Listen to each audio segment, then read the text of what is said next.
मेघालय, नाम मयन ही बादलों की धुन है। ये बारिश, हरे भरे पहाड़ों और पुराने रहस्यों की धरती है। यहाँ आसमान को छूते हुए पत्थर खड़े हैं। ये सिर्फ पत्थर नहीं, बल्कि वक्त के निशान हैं। ये हैं मेघालय के मेगालिथ्स। ये एक ऐसी कल्चर के बारे में बताते हैं जो जमीन से गहराई से जुड़ी हुई है। यह परंपरा बहुत पुरानी है, फिर भी यह आज भी कई तरीकों से जिंदा है। यहाँ की मेगालिथिक कल्चर एक जिंदा दिल धागे की तरह है, जो खासी और जयंतिया लोगों की जिंदगी में बुना हुआ है।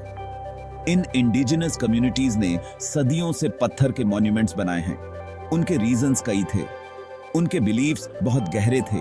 यह वीडियो उसी दुनिया की एक यात्रा है। मेघालय के मेगालिथ्स सब एक जैसे नहीं हैं। वे अलग अलग शेप्स और साइजेस में आते हैं।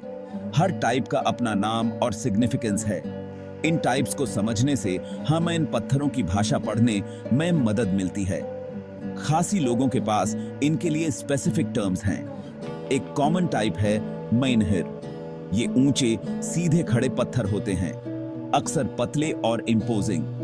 मैनहिर्स को लोकली कहते हैं। इसका ट्रांसलेट्स टू मेल स्टोन्स। माना जाता है कि ये मेल एंसेस्टर्स या डेटीज को रिप्रेजेंट करते हैं। एक और इंपॉर्टेंट टाइप है डॉलमेन। ये टेबल लाइक स्ट्रक्चर्स होते हैं। डॉलमेन्स को खासी लोग कहते हैं। इसका मतलब है female stones. Nartiang Jaintia hills का एक गांव है। मेघालय की मेगालिथिक कहानी मेन इसकी एक स्पेशल प्लेस है। यहां स्टेट मेन मेगालिथ्स का सबसे बड़ा कलेक्शन है। पत्थर के मॉन्यूमेंट्स का एक सच्चा जंगल। यह साइट वाकई मेन ऑव इंस्पायरिंग है। ऊंचे मेनहिर आसमान को चीरते हैं। चौड़े डोलमयन जमीन पर मजबूती से टिके हैं। वे एक पावरफुल पास्ट की कहानी कहते हैं, और जयंतिया राजाओं से जुड़ी एक वाइब्रेंट रॉयल हिस्ट्री की भी। नर्तियांग का सबसे ऊंचा मेनहिर पर्टिकुलरली फेमस है। कहा जाता है कि यह दुनिया का सबसे ऊंचा है। लोकल लेजेंड्स इसका इरेक्शन एक जायंट को एट्रीब्यूट करते हैं, या फिर मार फालिंकी को, जो एक जयंतिया राजा का लेफ्टिनेंट था। कहते हैं कि ऊसू ने इसे एक ही रात मैन खड़ा कर दिया था। ये कहानियां इस जगह के मिस्टीक को और बढ़ाती हैं। लुम सोहपेटबनिंग सिर्फ एक माउंटेन नहीं है। खासी लोगों के लिए यह एक सेक्रेड पीक है। इसके नाम का translates to navel of heaven or heavens peak. माना जाता है कि यहीं पर एक गोल्डन लैडर स्वर्ग और धरती को कनेक्ट करती थी। यह लेजेंड खासी कॉस्मोलॉजी के लिए सेंट्रल है। यह उस समय की बात बताती है जब ह्यूमंस और गॉड्स हार्मनी में रहते थे। यह पीक खुद एक पिलग्रिमेज साइट है, और यह मेगालिथिक स्ट्रक्चर्स से भी एसोसिएटेड है। यहां के पत्थरों का गहरा स्पिरिचुअल वेट है। खासी ट्रेडिशन के अनुसार ओरिजिनली 16 फैमिलीज थीं। 7 धरती पर रह गईं, जो खासी लोगों के एंसेस्टर्स बने। 9 स्वर्ग लौट गए। लुम सोहपेटबनिंग कनेक्शन और सेपरेशन के इसी पॉइंट को मार्क करता है। इस एरिया के आसपास के मेगालिथ्स इस सेक्रेड नैरेटिव से लिंक्ड हैं। हो सकता है उन्हें इस डिवाइन लिंक को कमेमोरेट करने के लिए इरेक्ट किया गया हो। मावाफ्लांग मेघालय के सबसे फेमस सेक्रेड ग्रोव्स मयन से एक का घर है। इन ग्रोव्स को लॉ किंतांग या लॉ लिंगदोह कहा जाता है। ये एंशिएंट फॉरेस्ट के पैचेस हैं जिन्हें ट्रेडिशनल बिलीफ्स से प्रोटेक्ट किया गया है। किसी को भी पेड़ काटने या ग्रोव से कुछ भी लेने की इजाजत नहीं है, सिवाय स्पेसिफिक रिचुअल पर्पसेस के लिए, वो भी परमिशन लेकर। इन ग्रोव्स को लोकल डेटीज या स्पिरिट्स का अबोर्ड माना जाता है, और इन सेक्रेड फॉरेस्ट्स के अंदर या पास मेगालिथ्स अक्सर पाए जाते हैं। मावाफ्लांग के पत्थर इस सेक्रेड कॉम्प्लेक्स का एक इंटीग्रल पार्ट हैं। वे साइलेंट गार्डियंस की तरह खड़े हैं। मावाफ्लांग सेक्रेड ग्रोव के पास के मेगालिथ्स वेरिड हैं। अपराइट मेनहर्स और फ्लैट टेबल स्टोन्स हैं। माना जाता है कि इन्हें एंसेस्टर्स ने इंपॉर्टेंट इवेंट्स को मार्क करने या स्पिरिट्स को ऑनर करने के लिए इरेक्ट किया था।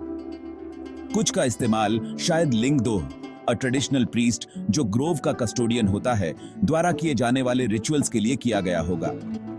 इन रिचुअल्स का मकसद ह्यूमन कम्युनिटी और नेचुरल वर्ल्ड के बीच और ग्रोव मैन रहने वाली स्पिरिचुअल फोर्सेस के साथ बैलेंस बनाए रखना था। सेक्रेड ग्रोव खुद एक बायोडायवर्सिटी हॉटस्पॉट है।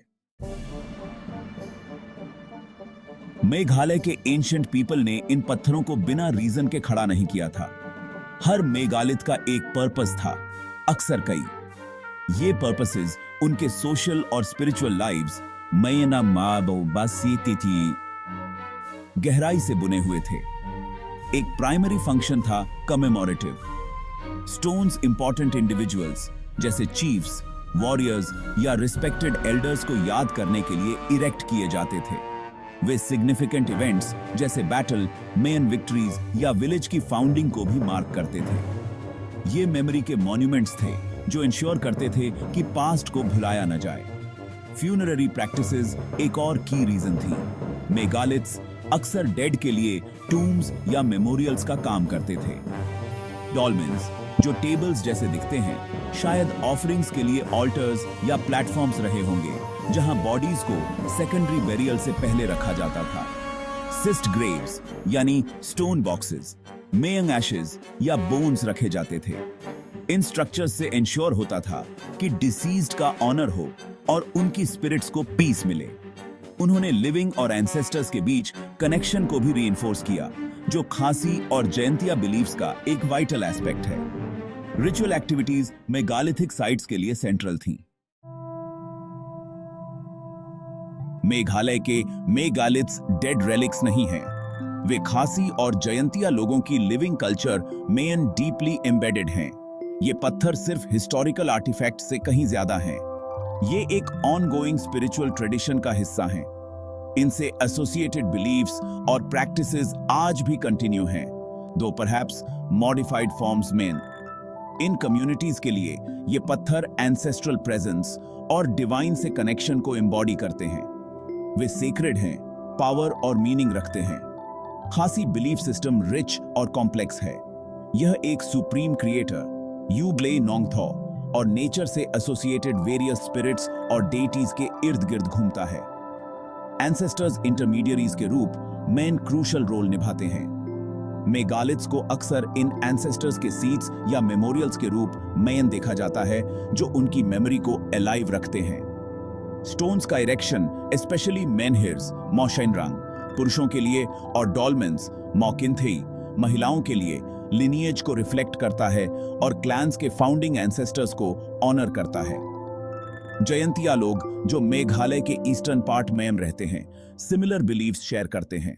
मेघालय के मेगालिथ्स में कई मिस्ट्रीज छिपे हैं। सबसे बड़े में से एक यह है कि उन्हें कंस्ट्रक्ट कैसे किया गया था। इनमें से कुछ स्टोन्स इनॉर्मस हैं, जिनका वजन कई टॉन्स है। एंशिएंट पीपल ने लिमिटेड टूल्स से इन रॉक्स को क्वारी कैसे किया, उन्होंने उन्हें डिफिकल्ट हिली टेरेन पर ट्रांसपोर्ट कैसे किया, और उन्होंने उन्हें इतनी प्रिसीजन से इरेक्ट कैसे किया। ये क्वेश्चंस आज भी आर्कियोलॉजिस्ट्स और हिस्टोरियंस को पजल करते हैं। मेघालय के मेगालिथिक साइट्स पर विजिट करना एक यूनिक एक्सपीरियंस है। यह एक एंशिएंट और लिविंग कल्चर की ग्लिम्स देता है। अपनी जर्नी का मोस्ट बेनिफिट उठाने के लिए कुछ प्लानिंग हेल्पफुल होती है। मेघालय विजिट करने का बेस्ट टाइम जनरली अक्टूबर से मई तक होता है।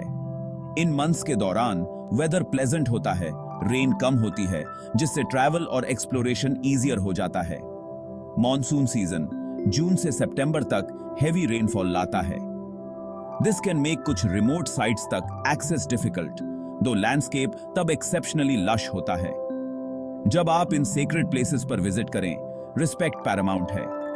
रिमेंबर कि ये सिर्फ टूरिस्ट अट्रैक्शंस नहीं हैं, ये खासी और जयंतिया लोगों के लिए डीप कल्चरल और स्पिरिचुअल सिग्निफिकेंस की साइट्स हैं।